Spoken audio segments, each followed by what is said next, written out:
la nuit, un roi troublé cherche à comprendre un rêve venu du ciel qu'il ne peut défendre. Une statue dressée, brillante de splendeur, mais Dieu y révélait la chute des grandeurs. La tête d'or, c'était Babylone en gloire. 605 avant Jésus-Christ dans l'histoire. Nebuchadnezzar règne avec autorité, mais Dieu lui montre que tout va s'achever. En 539 avant Jésus-Christ, Babylone tombe comme Dieu l'avait dit. Dieu connaît déjà le commencement et la fin. Tous les royaumes sont entre ses mains. Nous étudions pour comprendre ses voies. Daniel nous révèle la vérité et la foi.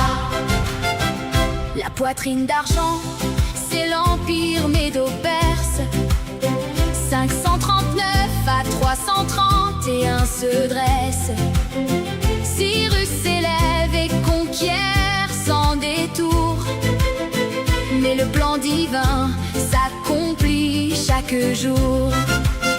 Leurs lois sont fermes, impossibles à changer, mais leur règne aussi devait s'achever. À Gaugamel, le monde est bouleversé. La Grèce apparaît, prête à dominer. Le ventre des reins, c'est la Grèce conquérante. 331 à 168 dominante. Alexandre avance comme un éclair dans la nuit, mais sa mort divise ce qu'il avait construit. 4 royaumes naissent de sa puissance brisée, mais Rome s'avance, prête à tout écraser. En 168 avant Jésus-Christ, le fer prend le monde, rien ne lui résiste. Légende de fer, c'est Rome qui domine. 168 avant Jésus-Christ. À 476 se dessine. Elle brise, elle écrase, elle règne sans pitié. Un pouvoir redoutable, impossible à arrêter. Puis vient la division, les 10 cornes révélées. 476, l'empire est brisé. Le fer et l'argile ne peuvent s'unir. Jusqu'à aujourd'hui, ils ne cessent de se diviser.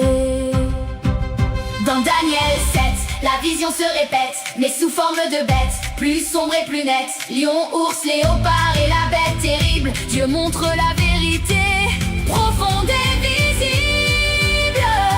Dieu connaît déjà le commencement et la fin. Rien n'échappe à son dessein divin. Nous étudions pour être prêts, car son royaume est proche à jamais. Une pierre descend sans le secours des mains. Elle frappe la statue et met fin au destin.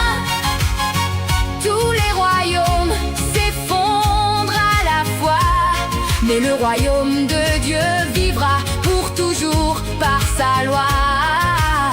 Jésus revient bientôt. Préparons nos cœurs